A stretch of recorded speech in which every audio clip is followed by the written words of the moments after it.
No. We're not doing the chat stuff. Yes, hell yes. Mr. Red Gaze, I'm a big fan. I've been watching all your videos. It's an honor to share tonight with the gaze community. Hello and welcome. I don't know if you caught it last night, but this buffoon right here, Rich Johnston of Bleeding Fool, was on with Niall and Billy for Crowdfunding Comics, and made quite a spectacle of himself. As the show progressed, it became quite clear that Richard here had an agreement. Apparently one of the conditions for him coming on to the show was that they would not acknowledge the chat. Now, that's kind of a big no-no in the world of YouTube. I don't know if anyone is aware of this, but the chat is very important in live streams. It's kind of the whole reason people tune in to begin with, is the interaction that you get on live streams from YouTube creators and that sort of thing. So when you come on with preconditions that you will not acknowledge the chat, you will not answer questions from the chat, you won't even look at the chat. What a dick. Won't even look at the chat. And not only that, but expect the people whose show you are appearing on to do the same, to completely and utterly ignore the chat and not respond to questions or comments. That's ridiculous. I mean, I understand that there were some harsh comments going on. But there always is. There always is. That's kind of part of being on a live stream. Whether you're running the live stream or just appearing on a panel, that's a part of it. That goes along with it. There's going to be people in every chat that have rough things to say, to put it lightly, to put it very lightly. And if you're going to appear on a live stream, you have to expect that, and you have to be able to take it a little bit. You have to have some thick skin, because if you're live streaming and you ignore the chat, that's the best way to kill your audience. And so when you come on someone else's program with these preconditions, and you don't let the people who are going to be attending know this, what you're doing is sabotaging that channel. So, Rich Johnston, you're an asshole. And, a sissy. But, I don't want anyone to take my word for it. Go ahead and have a look for yourself at how triggered Richard here gets when Billy even mentions comments from the chat. Everyone's asking in the chat right now. No. We're not doing the chat stuff. All right. Well, we won't. I like to stay both the comments if I can. Right. What about someone like Ethan Van Sciver, who has had a huge... I'm not going to do any comments and stuff. We did say that. I'm happy to talk to you guys and stuff, but I am also aware that certain people who might come to these things who have done some very... Well, we're not going to read them in case of people being rascally. No, we did say. We're... Our 20. We did say we'd leave it here. Didn't we? My question though, because you have a war campaign on, so comics games. No. We specifically said we weren't going to have no questions. You did say. No, that's not from the chat. That's a question from me. No. Well, my question was just as an influence on the industry. There are also some other things I'd rather talk about, this kind of stuff we talked about in the list. So we did that before. So go on. Yeah.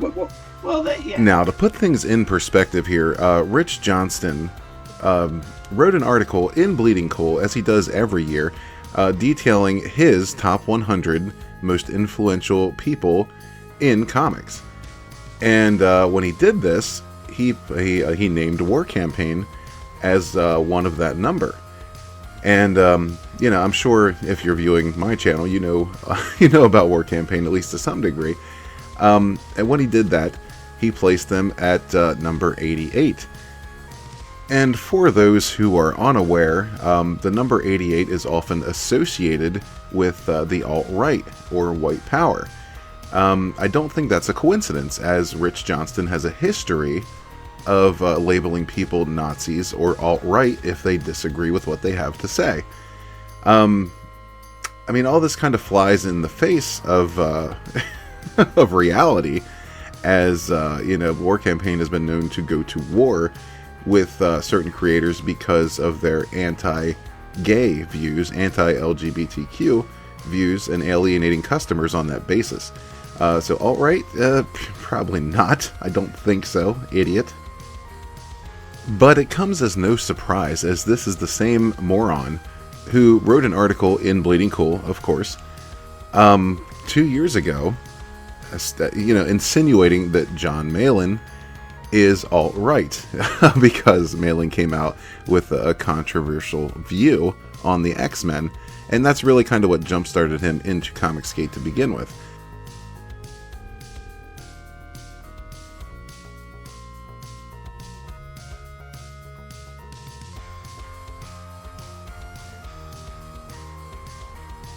Now, Johnston points to Malin's art in Thunderbolts number 4, where a billboard in the background has Shell Beach detailed on it, which is supposedly a reference to Dark City, which, I guess some alt-right people defer to as a sign of things to come, with a social justice warrior reality where big government's taken over, mainstream media's tainted by liberal views, and so forth.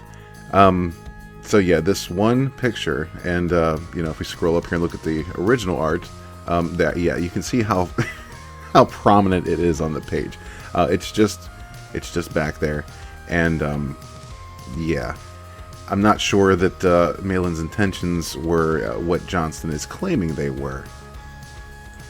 And folks on Reddit were on the case, on the case, as it were. Saying, looking at the blog post about Dark City being alt-right, and Rich's digital turd of an article, which I agree with, I noticed the most amazing crime of all: John Malin is a time traveler. He somehow referenced an article from March 20th, 2017, in a comic released on July 2016. Apparently this whole Dark City thing didn't even come about until almost a year after the comic in question was released. So once again, Rich Johnston is proved to be a lying sack.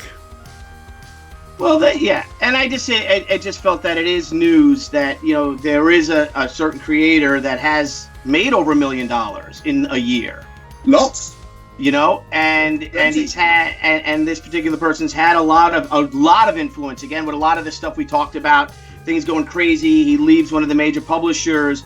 I'm just curious, because I really think, it would only be fair to consider him for that list too. He certainly considered. He was on last year's list. Big impact, but he wasn't on this year's because there was less impact, and he didn't. You can only leave a publisher once. Now, the artist in question here that Billy is referring to is Ethan Van Sciver. And the reason that Billy is, speaking in circles here and not naming him directly is simply because I think at this point he realized that the name alone would trigger Rich Johnston, because this man is such an emotional dung heap. He can't even handle hearing the man's name. So poor Billy's forced to dance around the name and just ask a question in a general sense. And it's just, this whole thing is just so pathetic. And he certainly had impact. He was on last year. He wasn't on this year. Mm-hmm. All right. Yeah, because there were other people. Said sometimes you also it's just he would have been on the big list, but he didn't make it onto the top 100. But I said quite a lot of people made more than $1 million this year in comics, and quite a few of them they weren't on the list either. Do you have their names so I can? I'm sure you know plenty. I know. Plenty. I hang with the swells. You kidding me? Exactly. Well, like I said, so that's just something, again, I shouldn't have said, and everyone in the chat is, because we did talk, but not going to mention the chat because I guess you come accommodated to, like, you don't even read the comments of your own columns, do you? Try not to. Now you'll be treated to good old Richard trying to justify why he does not acknowledge the chat, why he doesn't even want Billy or Niall to look at the chat or read any of the comments or questions to him. It's obviously not because he is just a giant coward. No. He's got a reasoning for it, so go ahead and listen. try not to, because again, it's all about. There's a big problem about when people start to take notice of comments too much, and then it all becomes about you right off the comments. And when the truth is, most people who read your stuff, or watch your stuff, or whatever, they don't comment. And when you start to just address comments, you're not addressing your audience. You're addressing a certain percentage of them, a very small percentage. And I've seen publishers, I've seen creators who've turned themselves in knots and gone after. Basically, they're tilting at windmills. Right. If you start doing stuff based on the comments, if people like the stuff they do, they'll watch it, they'll read it, they'll pass it on. If they don't, then they won't. Fair enough. I'm okay with that. Yeah, and as you know, as we went in, as we do this with all our guests, this is really like their show. This is your show. We're having you on, so it's like what you want to talk about. This is why you're here. I'm happy to be. I'm happy. Billy, we've been talking to each other for like 30 years, around then, maybe 20 years. So I'm always happy to talk to you about pretty much anything. Yeah. Yes, always happy to talk about pretty much anything except for, War Campaign, Ethan Van Sciver, or any single thing that the chat mentions. Because there were a number of people in the chat asking relevant questions. Not only relevant, but perfectly harmless questions. Just talking about the future of Bleeding Cool, and, they just generally wanted to know some things. And those people were not acknowledged either, just because it was coming from the chat. And again, guys, I know that we have people asking Rich questions. Again, he doesn't want to look at the comments. He said he doesn't even look at the comments on his own column. And again, as we said, though, when our guests come onto our show, it's really, they talk about what they want. You answered some great questions. Some questions you didn't answer. We'll get to you next time about that, though. Okay. So, in closing, Rich Johnston is a coward of the highest order. He's a self-proclaimed journalist who not only refuses to take questions, he won't even look at them from anybody. There were some hostiles in the chat. Of course, there always are. There were also some people who just wanted to ask questions of the man, who don't normally get a chance to do so. Now he says, go ahead and run over to Bleeding Cool, and you can contact him there. But the guy won't even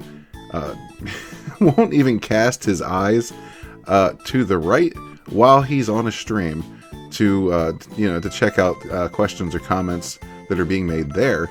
What makes you think he's going to go through the effort to actually respond to an email or, something in the comment section, which he also acknowledged he does not look at his own comment section. So, yeah, he's a coward, he's a liar, and he presides over a website that more or less just exists to libel people, people he disagrees with, and, people in the comic book industry that he wants to see go away. He's not credible, zero credibility, giant coward, as you've just witnessed, and, there's no point in going to Bleeding Cool, especially if you want your computer to function properly, because the ads there will destroy it if you don't have ad block on. But, so that's pretty much it. If you like this, please leave a comment. Let me know what you think of all this. Let me know what you think of Rich Johnston and Bleeding Cool, and I encourage you to check out the full live stream with Billy and Niall, and just kind of see what's going on here. But yeah, if you enjoyed this, please leave a thumbs up. I'd appreciate it also if you share the video around and subscribe to the channel if you're not subscribed already. Also make sure that you are still subscribed, as YouTube, kind of does what it wants to. But thanks for watching, and we will catch you on the next one. Peace.